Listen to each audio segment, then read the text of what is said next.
Benzini con todo. Visiones panorámicas. Con Pedro Benzini. 1:47. Bueno, tenemos a Fabián Campos, economista, analista de entorno, gerente de escenarios de Data Analysis. Y bueno, llegó rapidito. Muchísimas gracias por estar aquí además en el estudio, Fabián. Y bueno, vamos a ponerle un poco de contexto al programa. Vamos a empezar porque están saliendo algunos números de indicadores económicos interesantes que está aumentando no solamente el consumo del venezolano, están subiendo todo lo que significa la confianza del consumidor. Entonces, quería saber qué números están manejando ustedes en Data Analysis. Muchísimas gracias. Gracias, Pedro, por la invitación y a la audiencia que nos escucha.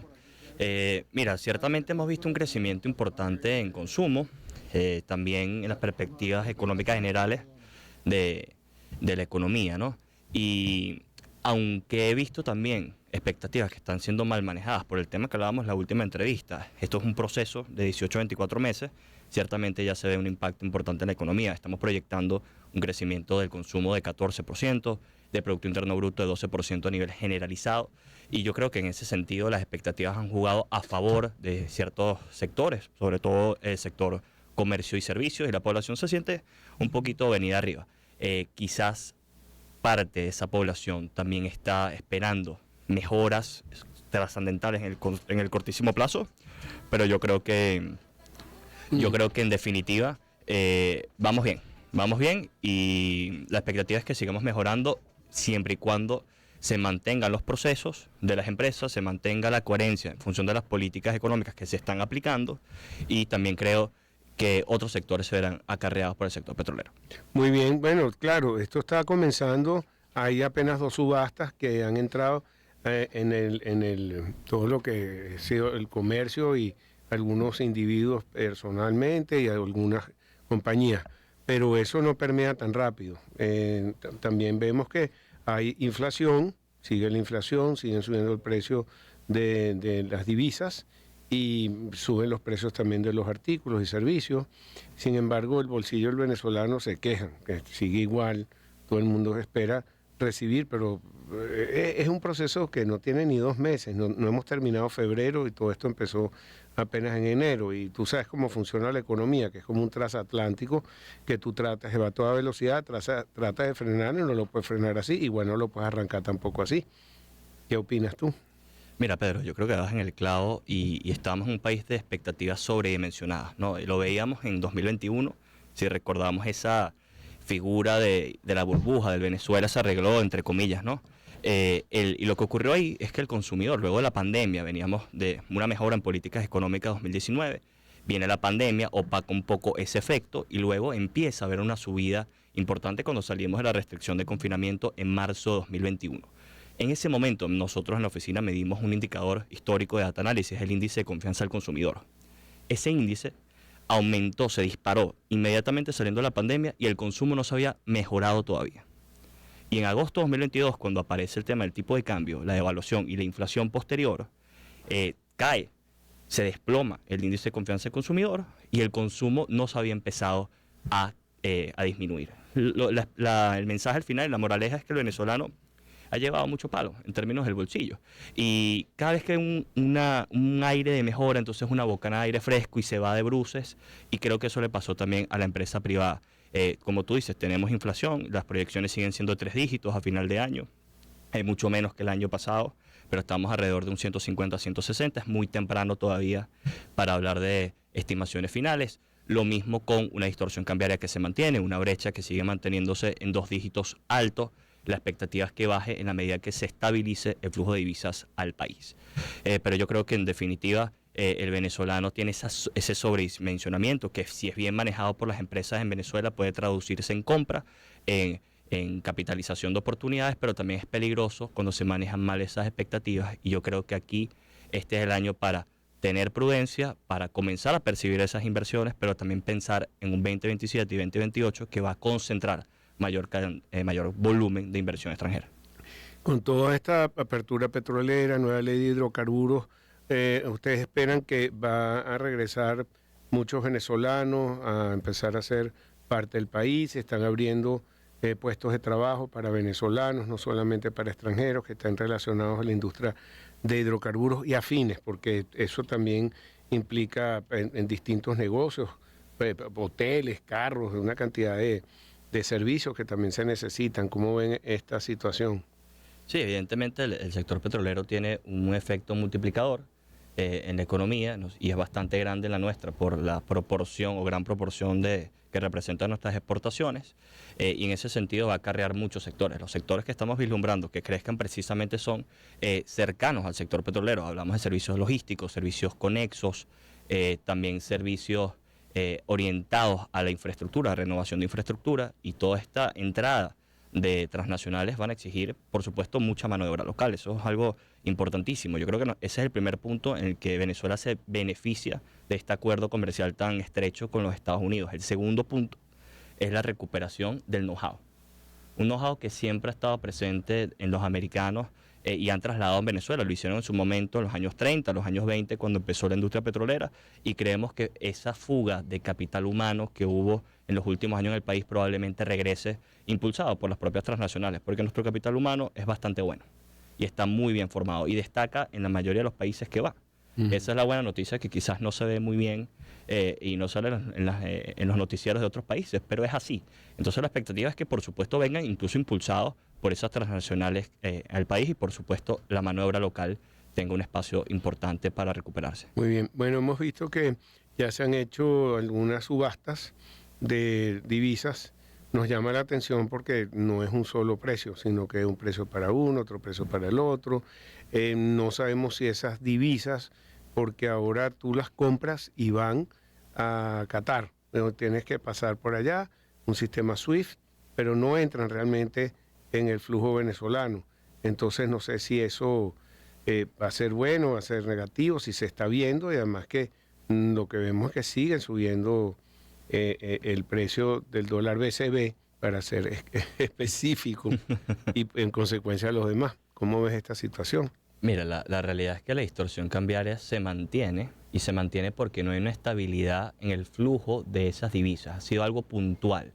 Se llamó un fondo de estabilización cambiaria cuando ingresaron los primeros 300 millones concentrados en 4 bancos, luego los siguientes 200 millones que entraron ya con una gama un poco más amplia de bancos, pero eso fue un momento puntual. Ciertamente hay subastas, distintos precios, porque sigue habiendo elementos de discrecionalidad, pero la realidad es que el control de la oferta pasa por ese fondo internacional donde concentran la industria petrolera y va a entrar a la banca privada. Por supuesto, el Banco Central de Venezuela seguirá teniendo un rol importante, pero el encargado de esa distribución va a ser la banca privada. Yo creo que esa es la mejor noticia que podemos tener, porque primero la intermediación bancaria pues se espera que aumente, y con eso evidentemente el flujo hacia las distintas empresas en el país. Ahora, ¿por qué no se estabiliza el tipo de cambio? ¿Por qué no se estabiliza esa brecha? Es porque no ha sido constante.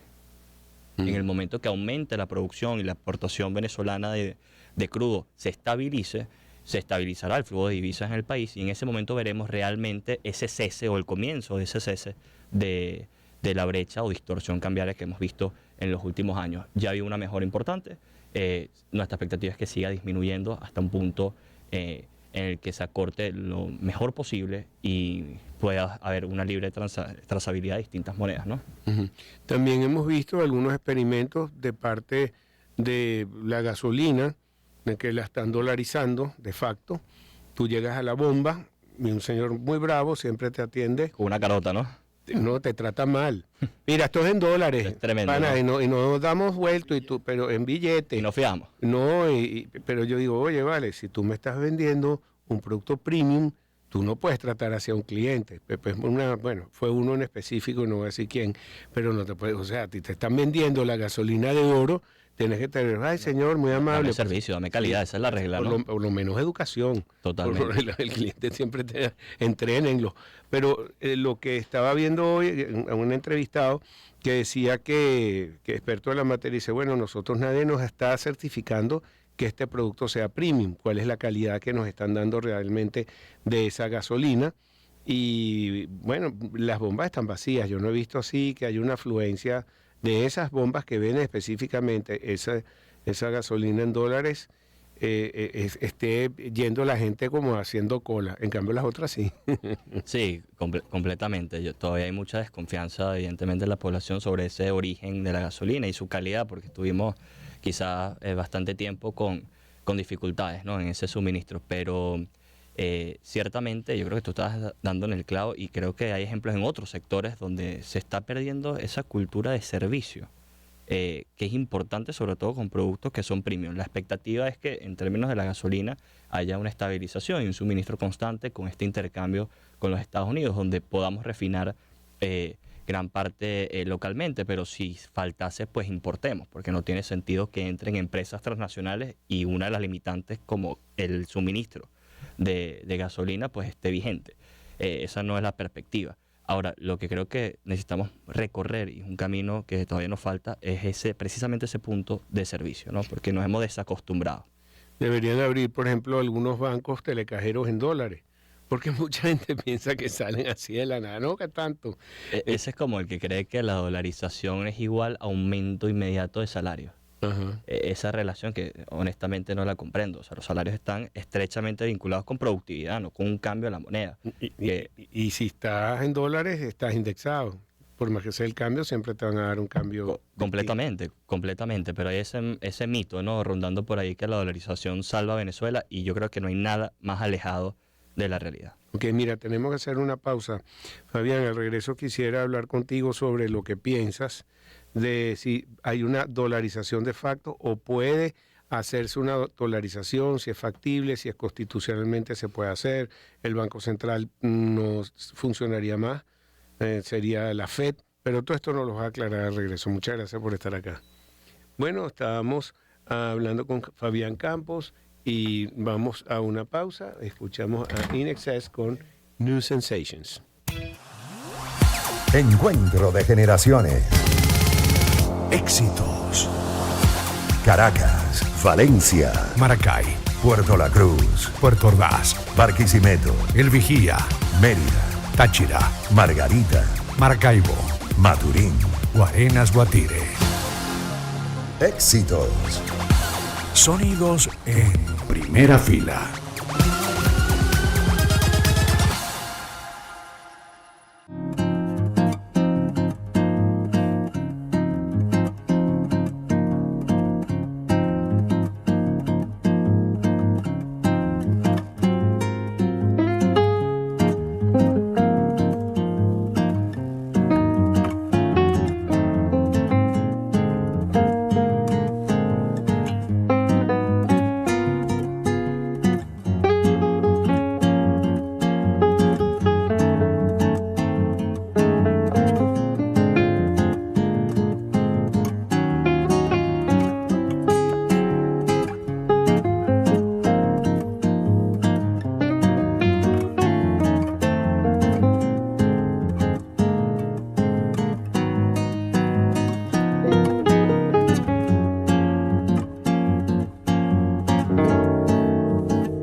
Encuentro de generaciones.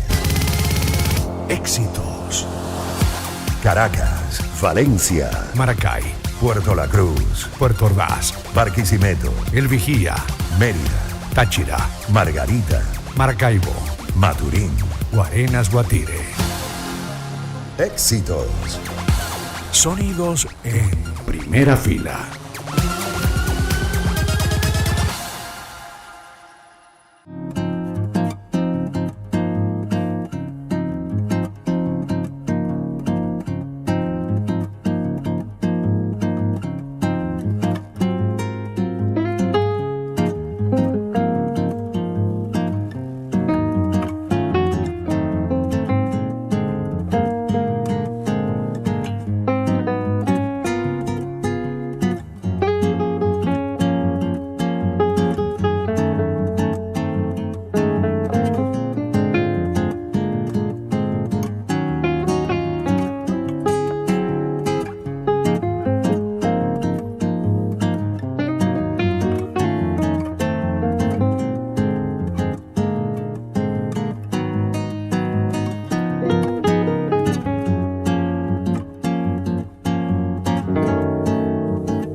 Encuentro de generaciones. Éxitos. Caracas, Valencia, Maracay, Puerto La Cruz, Puerto Ordaz, Barquisimeto, El Vigía. Mérida. Información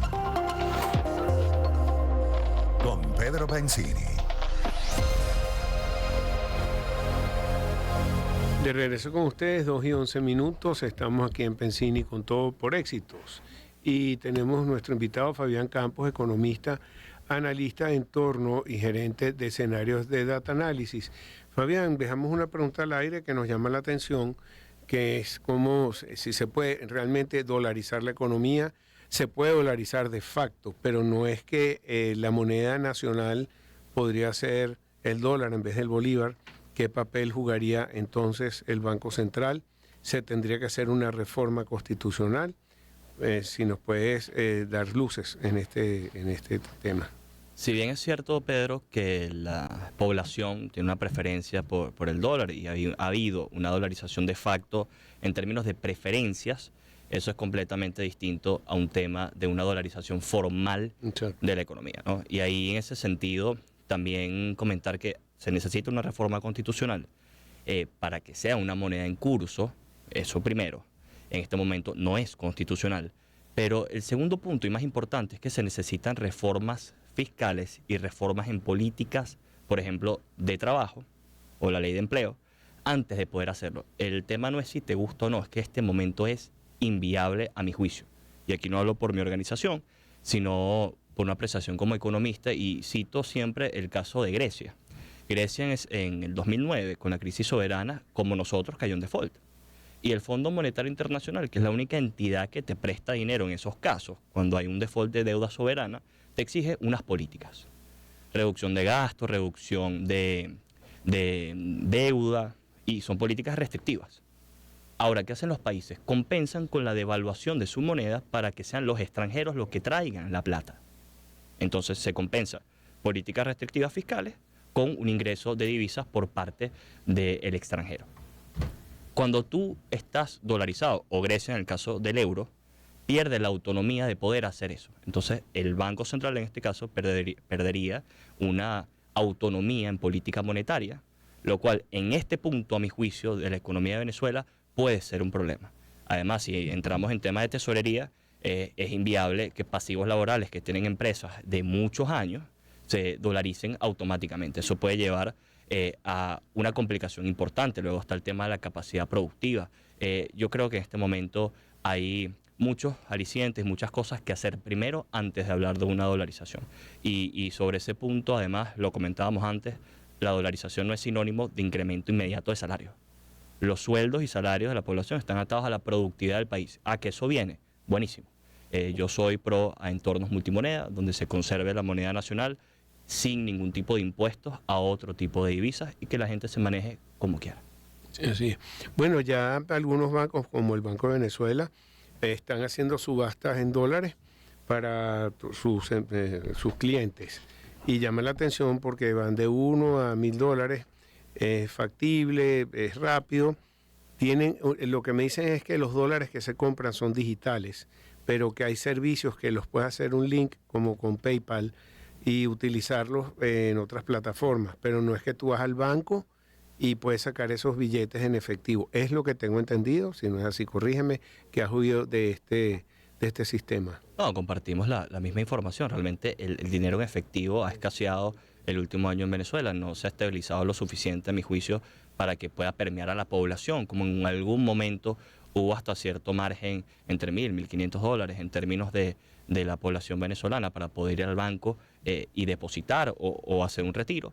En este caso se maneja digital.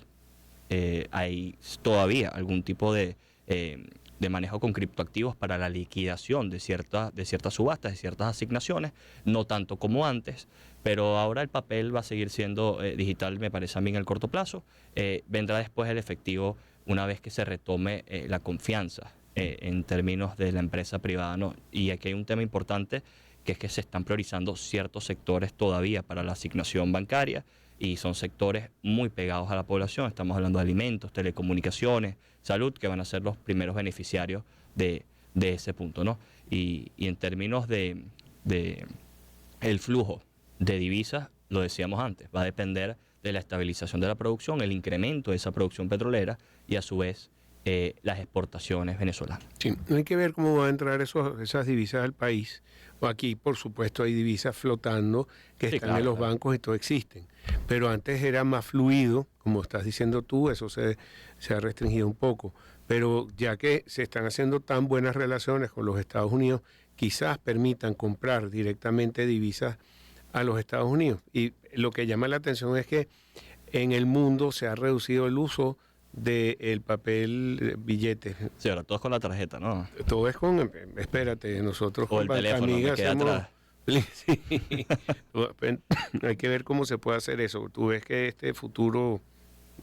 Mira, yo creo que próximo- esta transformación económica es una invitación a una transformación digital y yo creo que eso va a ser fundamental, ¿no? Nosotros nos hemos quedado rezagados, es una economía que, como tú decías, parecía un circuito cerrado con las mismas divisas y ahora hay una oportunidad de apertura importante y esto no es un ataque al dólar, ni mucho menos. Bienvenidos los dólares y bienvenidos los euros y bienvenidos los rublos y bienvenidos todas las monedas que puedan circular en este país libremente y que sea el venezolano pues que pueda escoger si tiene la opción de escoger, pero siempre con una moneda de curso nacional en donde puedas tener cierto margen en política monetaria. Me llama la atención que hables de rublos. En Margarita, como se abrieron vuelos para todo lo que es Rusia, Polonia, todos estos países, ellos Total. traían, pero sabes que usaban muchos dólares y algunos de esos billetes eran de $2. Pero Imagínate. basta, entonces, sí, bueno, ¿y cómo tener acceso? Que es un billete de buena suerte. Así que... Ese es el que uno guarda ahí en el teléfono, Sí. ¿no? En la cartera. En el teléfono no, ya no se puede. Bueno, Fabián, gracias por estar con nosotros. Te volvemos a llamar pronto. A ustedes. Si nos puedes traer estadísticas de lo que le preocupa al venezolano en este momento. Con mucho gusto, me comprometo para la próxima oportunidad. Y también para interpretar todo lo que son los escenarios que tiene Data Analysis, porque aquí el escenario cambia todos los días, diario. Mucho más de lo que Dinámico. me gustaría admitir. Con mucho gusto, con mucho gusto. Fabián Campos, economista. Nosotros vamos a hacer un momento